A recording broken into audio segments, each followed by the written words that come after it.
Hello, people of Earth. This is DanLockhart of the WWII Valkyrie DanLockhart YouTube channel, and I'm recording an introduction for my next video, which is going to be called Amache. Um, when I did my original thought for my ride that I did back in June, when I decided I was going to ride from the western state border to the eastern state border of Colorado on I-70, once I was that far east, I decided that I wanted to take a different route to come back home because I didn't want to go down I-70 on the road that I just traveled on. So I decided I was going to take Highway US 385 from practically the most northern point in Colorado to the southernmost point on US 385, which would be Lamar, Colorado, Lamar and Granada. And when I was looking this up and doing some research on this ride, I also found that there was a Japanese internment camp that I didn't know about until last year that is now a National Historic Site where Japanese Americans were imprisoned after the bombing of Pearl Harbor in December of 1941. The Amache prison camp internment camp was opened in 1942 under the authority of the War Relocation Authority.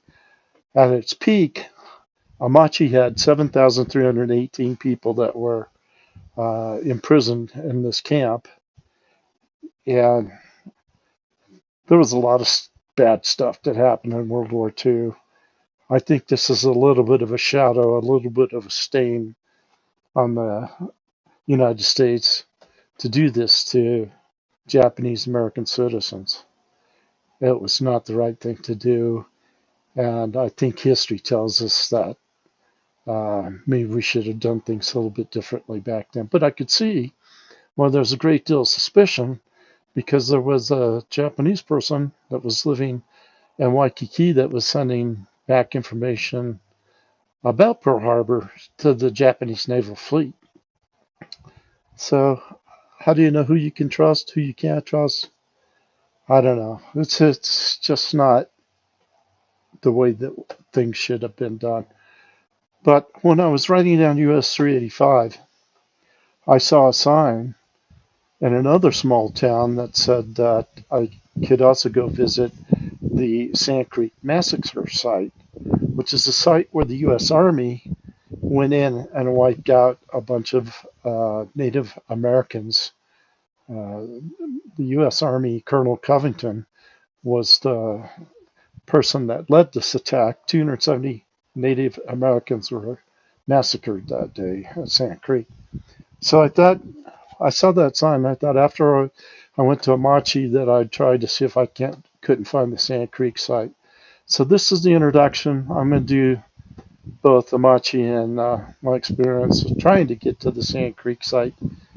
And for the opening of this video and the introduction here, if you like my video, please give me a thumbs up, subscribe to my channel down below. And I also want to let you know that I'm using my new GoPro 12, which has Bluetooth connectivity, and I'm connected right now to my JBL Vibe earbuds to the camera and using this for my voice instead of a attached microphone or some other kind of microphone. This is the first GoPro that I know of that has Bluetooth connectivity in it. So my real hope is that I'll be able to connect it to my helmets, either my Cena helmet or my helmet that I have the Cardo attachment on. But we'll see how all that goes. Anyway, thumbs up, subscribe to my channel down below, and we'll see you in the next one. Thanks. Have a great day. Bye-bye. Reckoning with dark history. In the heartland of Colorado, nestled among the rolling plains and rugged mountains, lay a dark secret that had long been buried in the annals of history. It was a secret that had haunted the conscience of a nation, a tale of government overreach and unspeakable cruelty. While the years had passed and the land had healed its wounds, the memories of the Colorado Amache internment camp and the Sand Creek Massacre still lingered like ghostly echoes.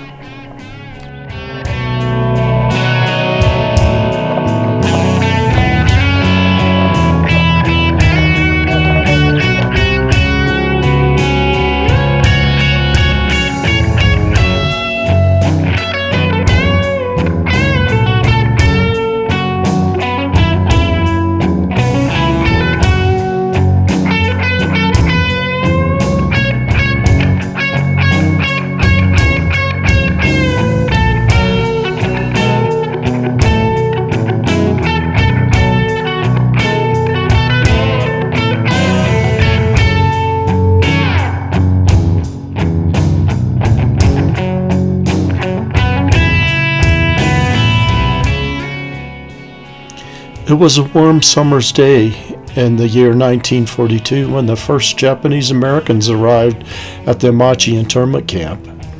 The United States was deep in the throes of World War II, and fear had gripped the nation in the name of national security. The U.S. government had authorized the forced relocation of internment of over 120,000 Japanese Americans, 2/3 of whom were born native citizens.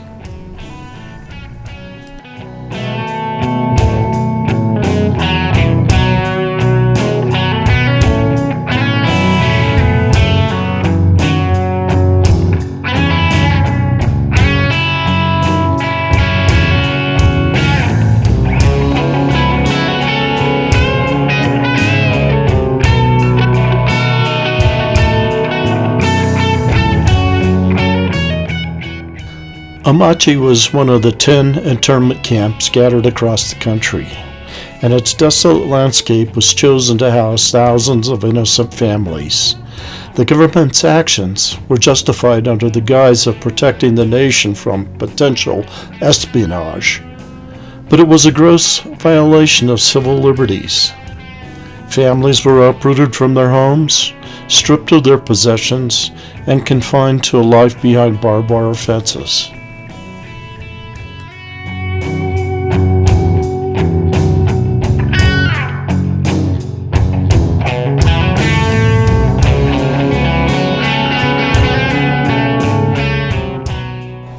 As the sun set over the barren plains, the internees huddled in a cramped barracks, yearning for the freedom that had been taken from them. It was a dark chapter in American history, one that would forever stain the principles of justice and equality.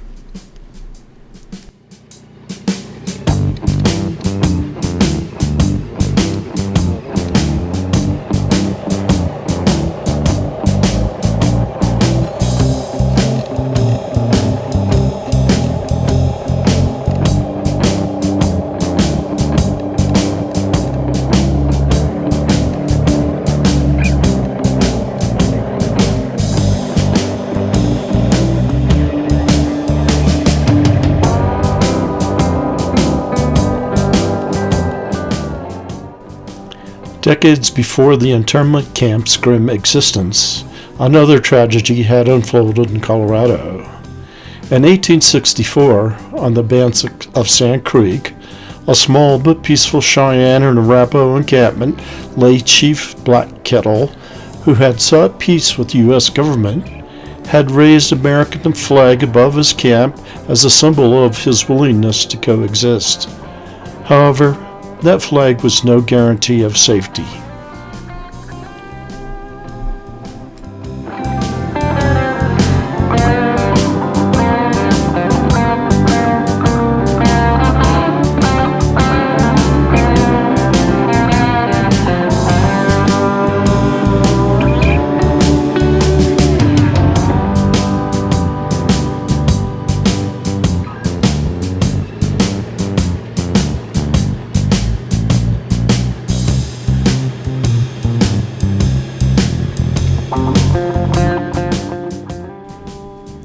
On a cold November morning, a detachment of Colorado volunteers, led by Colonel John Shivington, descended upon the camp. They were filled with hatred and fueled by a thirst for blood. The soldiers attacked with ferocity that defied humanity. Women, children, and the elderly were slaughtered without mercy. Black Kettle, desperately waving the American flag, was shot down along with many others who believed in peace.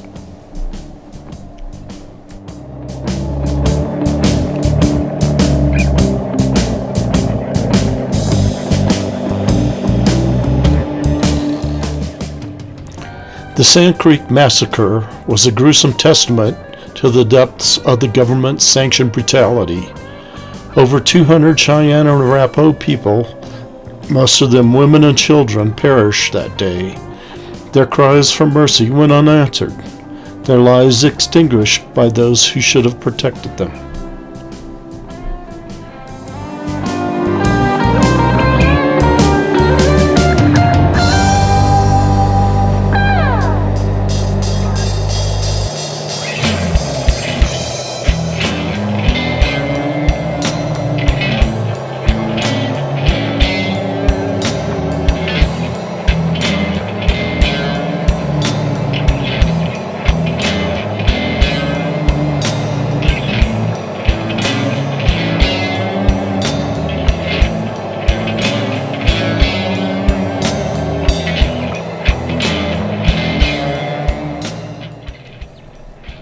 As the years passed, both the Amache internment camp and the Sand Creek Massacre became cautionary tales, reminders of the terrible consequences of unchecked government power. In the decades that followed, apologies were made, reparations were offered, and memorials were erected. But the scars on the collective memory of the nation remained, a constant reminder of the questionable actions committed in the name of security and progress.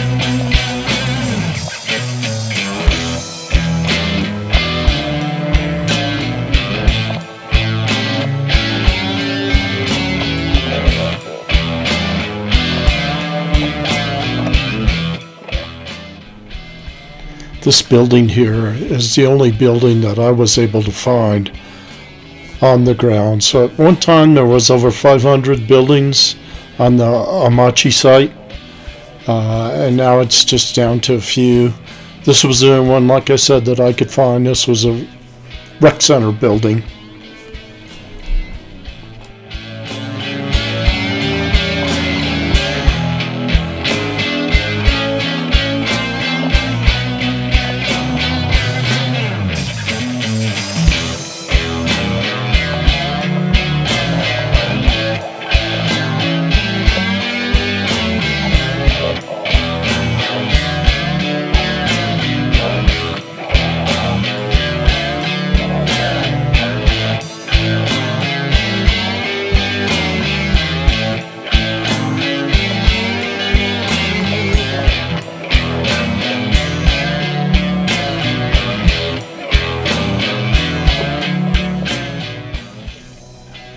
The Colorado plains and mountains may have healed, but the wounds inflicted upon the souls of those who suffered and the nation that bore witness to these dark chapters would never fully mend. It was a sobering lesson, a stark reminder that even in the land of the free, the government must always be held accountable for its actions, and the echoes of past injustices must never be forgotten.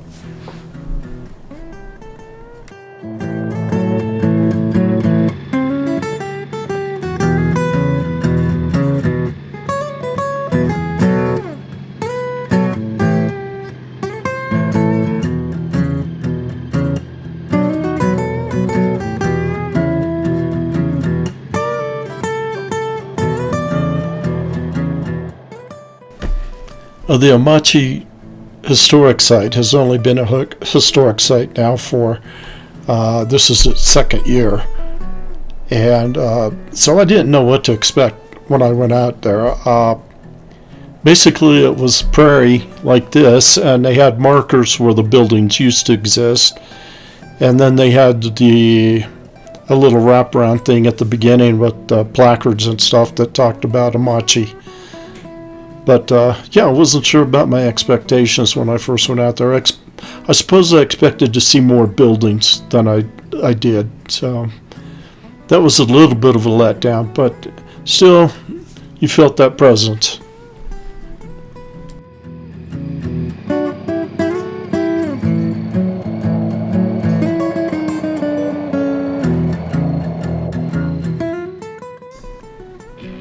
On my motorcycle journey, after I left the Amache site, I headed over to the Sand Creek and tried to make it out to the memorial there at the Sand Creek.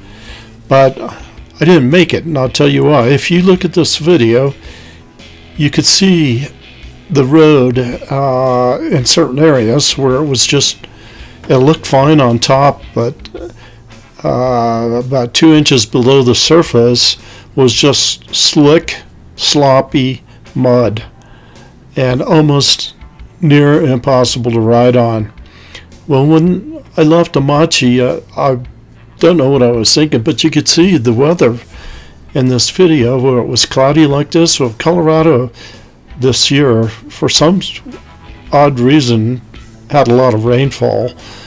And these roads were just kind of a mess. That's part of it is it looks fine to start out with, but you get going down one of these roads and all of a sudden it's just this really slick, super sloppy mud that's just under the surface. It looks fine, but it's really not.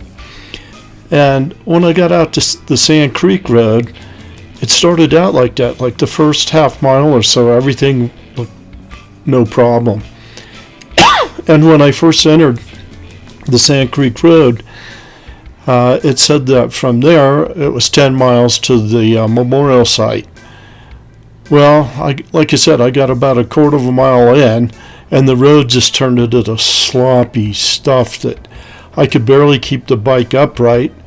I even tried to turn around once at one point on the Sand Creek Road, and the back wheel just started digging itself in. And I was out in the middle of nowhere, and I thought to myself, boy, if my bike goes over here, I'm going to be screwed because I'm sure I can't get back up on two wheels by myself. And there was just nobody around out there. It was just prairies, just like this. And so I kept going, and I went on another 4.5 miles on the Sand Creek Road. So I was halfway there, and there was a pull out where there was some grain silos, and when I pulled onto this pull out, that ground was solid and it was good enough for me to turn around. So I duck walked my bike back the 5 miles that I'd traveled, and slipping and sliding and just about going down a few times, and I finally made it back to the highway after going out and back for 2 hours of just slick, sloppy stuff. And I was completely exhausted, but I wanted to make it home that day, so I kept on riding. I'll tell you more about that in the next video.